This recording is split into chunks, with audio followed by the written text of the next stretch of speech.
collecting Lego Harry Potter since 2007, and for a very long time I wanted to collect everything. But a couple of months ago I decided that that was something that I could no longer justify to myself. So in order to celebrate my Harry Potter collection at its ultimate peak, I pulled out every single Lego Harry Potter box that I own. And because I was a completionist, there were a lot of sets that I was just buying in order to have them all. And you'll probably see that and get that as I start to talk about them. There are so many sets that I just bought to kind of tick it off a checklist. There's a lot of stuff that is super sentimental to me. And there are also quite a lot of sets that I look back and remind me about my struggle with mental health, some of them for a good reason, and some of them unfortunately for a bad reason, but I'll get into that later. But before we begin, I wanted to give a shout out to today's sponsor, BetterHelp. Like I mentioned, there are a lot of Lego Harry Potter sets in my collection that remind me of the darkest time in my life, both for good reasons and unfortunately for bad. If you didn't know, in 2021, I battled with severe depression and anxiety, and it was one of the most difficult things that I've ever experienced in my life. Alongside telling my family and friends, I ended up posting a video online documenting the struggles that I was going through and kind of my process in order to get help. And I definitely feel like I've grown a lot since then. A lot of that is because I am still using all of the things that I have learned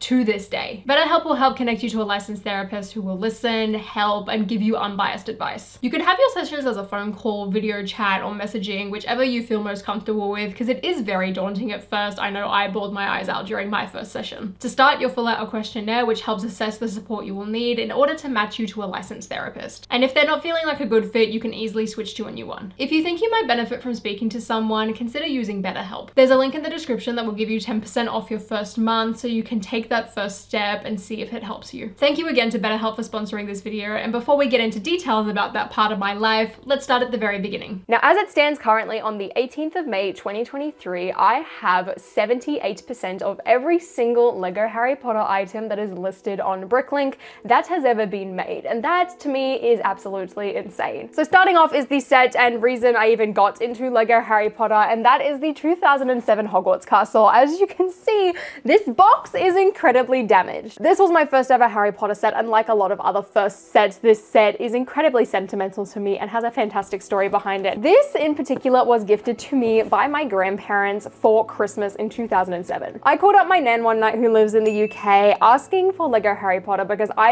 had just moved to Australia at that time, and I went over to someone's house and her brother had like the Buckbeak set and the Rescue from the Merpeople set, and I just loved the idea of Lego Harry Potter, so I asked her where she got it from and she said the UK. So I called up my grandparents and I just basically was like, hey, can you get me anything? I didn't know what was available. I didn't know if it was possible. And that Christmas, this set was lying underneath the tree with a giant rip through the middle. Like the whole thing has had to be taped. The box is torn in half. It is so tattered, but I honestly didn't even know I had this box until a couple of months ago when I went into the attic to get out a suitcase. So the fact that I still have this is incredibly special to me. I am so incredibly grateful to my nan for picking this up. She had to go and buy a ticket to get into Legoland Windsor's big shop in order to buy this. So it was a very expensive Christmas gift, but I am so thankful for it. Next up is the 2010 wave. Now I remember hearing this was coming out thanks to like years 1 through 4, the video game. I absolutely loved that game. And I remember I just got back from holiday in Fiji and I went to my Target and all of the range was there and I was so excited. Funnily enough as well, those same grandparents were visiting us at the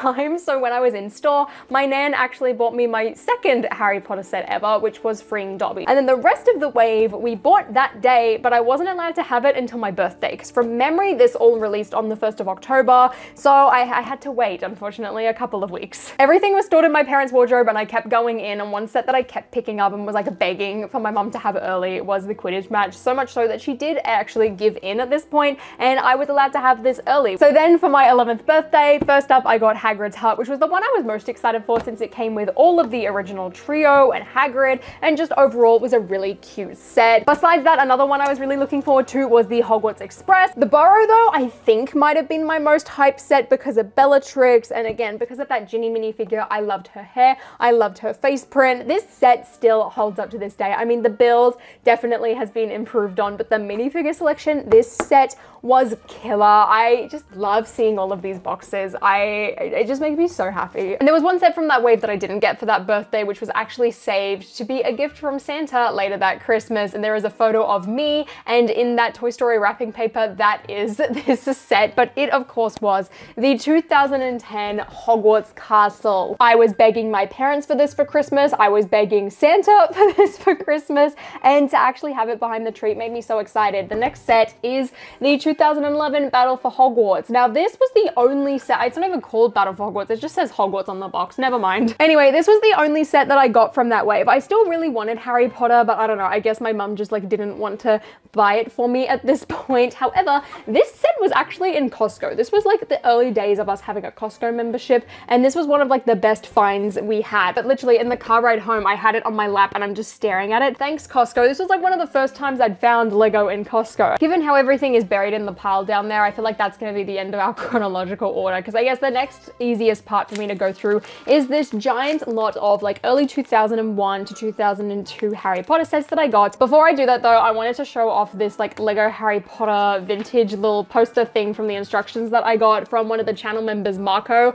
I love this thing so much. It is so cool. I don't think I've got it anywhere, and it is in such pristine condition. He sent this over to my PO box, and I've just kept it in this little like plastic sleeve since, until I can go and get a frame from it. Anyway, story goes, I'm pretty sure actually I bought this lot like just after Brickworld Chicago last year, and then I see this lot of like 12, maybe 15 sets for 200 Australian dollars, and I just instantly messaged the lady. And because I was overseas as well, like I couldn't respond to her instantly, and I was so scared that someone else might have beaten me to it, or that she would have given it to someone else because I wasn't responding. But I had one of those like once in a lifetime Lego deal moments with this lot here. Freeing Dobby, the Dueling Club, Aragog's Lair, quality Quidditch supplies, the Chamber of Winged Keys, the Potions Classroom, Slytherin. I'm pretty sure this set is Troll on the Loose. We also have the original Gringotts, as well as the original 2001 Hogwarts Castle, which by far was the set I was most excited about. Also in this lot, there was actually the Final Challenge as well as the Fluffy Encounter, but I already bought those sets at Brickworld Chicago. All of them are in incredibly great used condition too, which blew my mind, and I never had any of these sets as a kid. I knew a friend that used to. Next up, let's talk CMFs, because apparently I kept a lot of the original packaging. Now,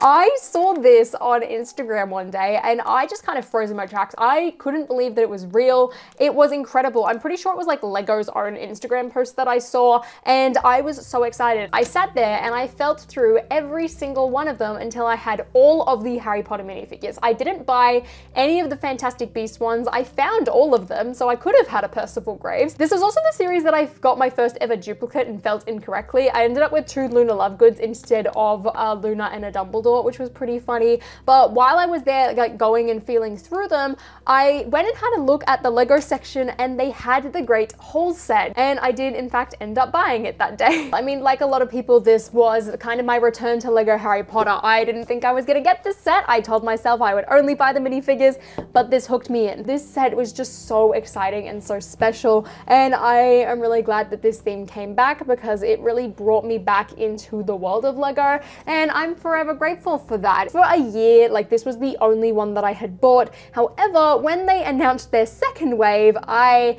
decided to go back and get a few more things. I think I got this next one before kind of like the 2019 wave came out. So first set I got out of the 2019 wave, and one that I was absolutely the most excited for, was Hagrid's Hut. I, again, had my other Hagrid's Hut, but this one had both things. It had Buckbeak, and it had the characters in their outfits from my favorite movie. It was just an absolute godsend. This though was overpriced, and I did pay full price from it the second I saw it at Target, because I was too impatient for it to come out in Kmart. Now, the Night Bus had been a set that I had wanted for several years. My mum also absolutely loved this set, so I was patiently kind of like clicking every single day to see when it would update to in stock at my local Kmart. And the day it happened, my mum was at the shops, and I was like, Mum, please, can you go into Kmart and pick me up a Night Bus as fast as possible? Because for some reason, I was worried that they sell out. I then later went back, I think that week, and that's when I went and got the clock tower. I just loved the fact that the Yule Ball minifigures were in this, but also this building is so pretty. So at this point, I was really starting to get into the theme. I wasn't buying everything the second it dropped, but I was getting every single set from every single wave.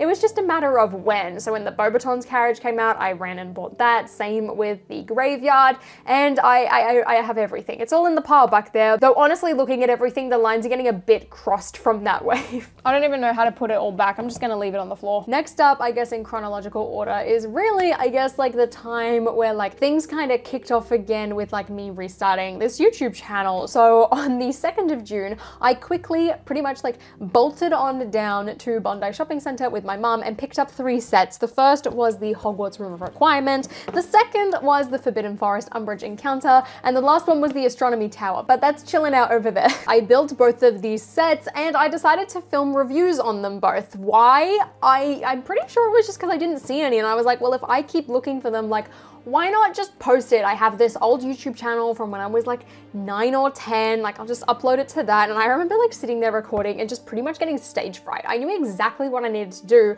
because I had kept up with Lego content in those like 10 years or so, but I just didn't know how to do it anymore. After that, I bought Privet Drive and The Burrow once I was able to find them and continued to post reviews on them. And overall, I guess just like things were getting really exciting. The Hogwarts Moments books, I don't really have an attachment to these anymore. These were the last like Harry Potter sets I bought actually before getting like my first ever LAN review copies, which was really cool. That then brings us to our Lego Ambassador era of sets. Now, the first ever Lego Harry Potter sets I got sent from the Ambassador program was the 2021 Wave 20th anniversary type of thing. And I remember it was taking so long to get the email that they send you to be like, hey, here's a review offer, Lego Harry Potter, and then lists out all of the set numbers. And I honestly was like scared that I wasn't going to get it. It was just like so delayed to when I thought was gonna happen. Like I'm sitting there waiting every single day. And I remember I got it come through and I was so excited and I just couldn't believe it. Again, there is like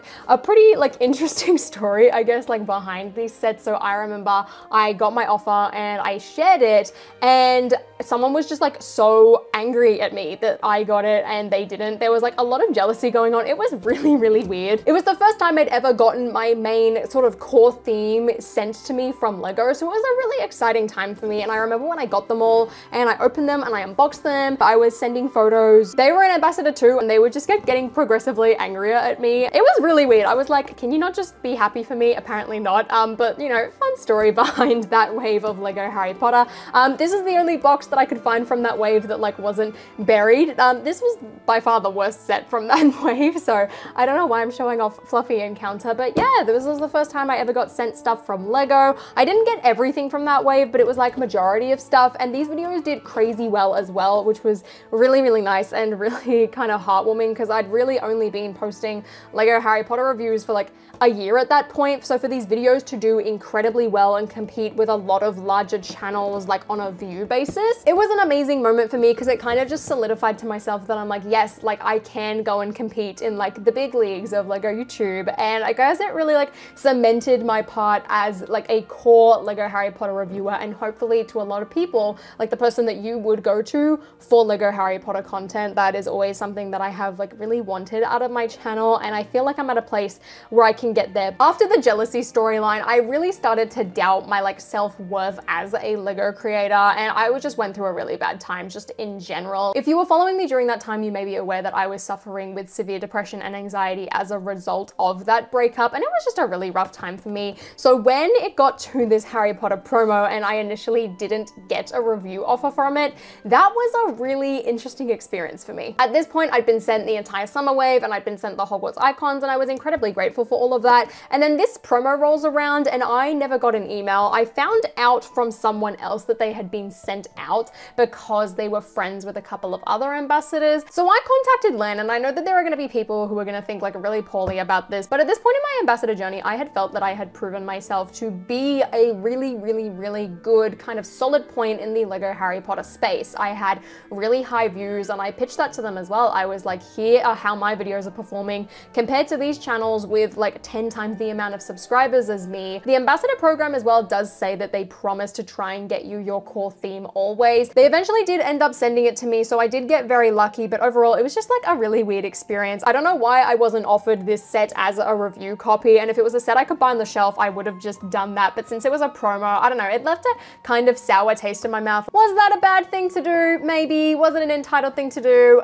Maybe. Personally, I felt like I had kind of earned it, even though I guess at the end of the day, Lego really doesn't owe me anything. You know, it's one of those things that I think about and I'm like, All right, anyway, moving on. That's what happened with this set. Let's talk about the winter 2022 wave. Now, similarly to the summer wave in 2021, I didn't get an email about this wave until very last minute. At this point, I was sworn that like I wasn't gonna get it because typically the emails would come in like midway through the month before when their like embargo lifts. So for this type of set, it should have gotten to me in my email inbox from like mid-January, and then the embargo would be up mid-February. The sets would be available on March 1st. That's like kind of the timeline. But I got my email at like the end of January, and after not getting the promo last time, I was like, they're not sending me Lego Harry Potter anymore. So I kind of got it in my head. I did end up getting it, but the embargo for this was like 2 days before it actually released. I was trying so hard to find the set early, but all of them were in the US, and I just knew it wasn't gonna get to me.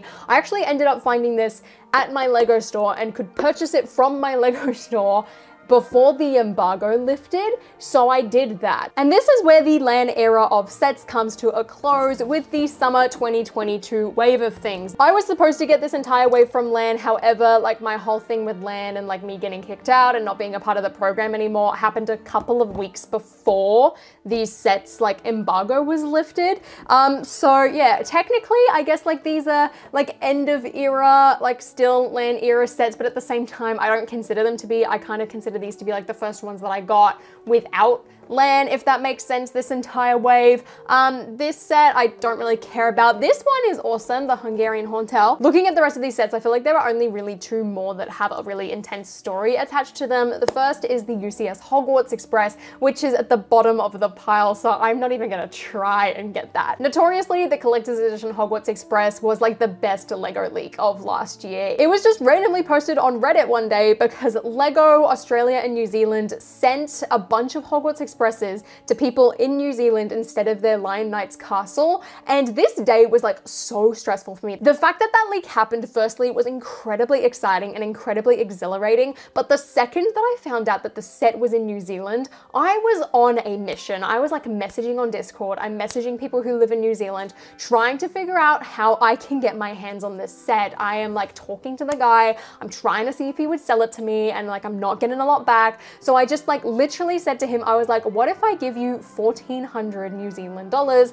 And then he was like, yeah, okay. I don't think he kind of like expected me to offer that much. I was like, look, after everything that's happened with LAN, like if I can get a hold of this set, like that is going to be such a big moment and also a really huge opportunity for me as a Lego content creator. So fortunately, I was able to purchase the set, and I was incredibly worried that I had just wasted all of my money on this. I spent far too much on shipping, and then shipping got delayed, and then I built the entire set in 24 hours with a little bit of help from my mom, and then had to review it, make all of my content on it, and I managed to get everything out a week before the official Lego embargo lifted. And I was incredibly lucky, thanks to everyone for watching the review, watching the comparison, watching my live streams, donating in my live streams, that I was able to make all of that money back and still make a profit off of those videos. I could not believe it. I was very, very, very lucky. I don't know what I was thinking. I'm really, really glad it paid off. Would I do it again?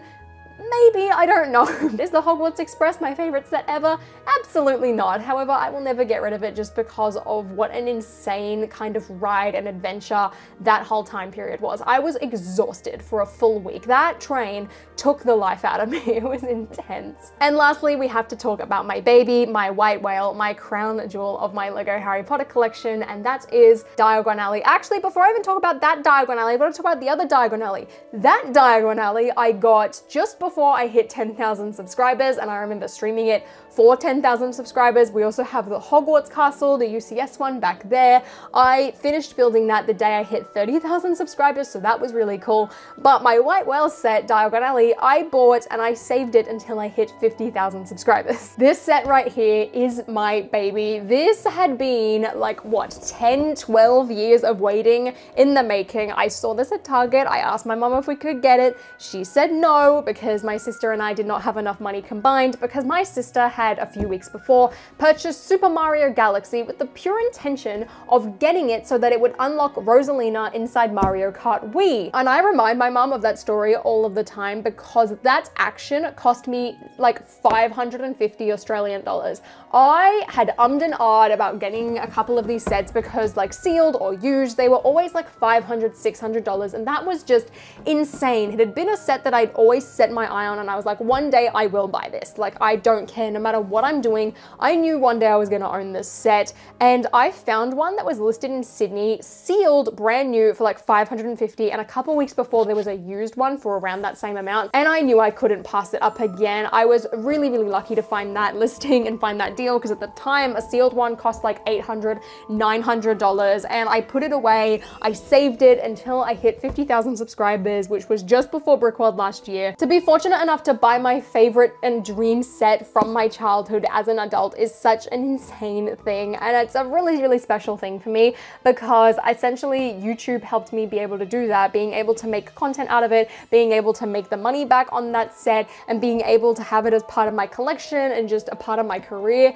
Like, it's such a full circle, surreal moment for me. This set means the absolute world to me. I'm never getting rid of this thing. I'm never getting rid of this box. More than a white whale, it has become a giant symbol of like a huge career milestone for me, and I am really, really, really glad that I have this in my collection, and now I'm getting emotional again. I could sit here and tell you that like all of these other sets are my favorite. However, this is the set that will always probably mean the most to me and that I'll always have the strongest attachment to, and for that reason, like, I think no matter what, this is my ultimate favorite, even if I don't say that it is. But that is a rundown of my entire Lego collection. As it stands, I have all of the brick heads, all of the poly bags, all of the little sets and promos and bits and pieces here and there, and there are so many of them that also have even more of a story behind them, but I just don't want this video to be an hour long, and they're all stacked in a big pile behind me, so I don't want to pull them all out. It has been so surreal for me to get all of these boxes out. I have had these boxes from 2010 and 2007 in my attic that entire time. It's been like a whirlwind journey. It is 15 years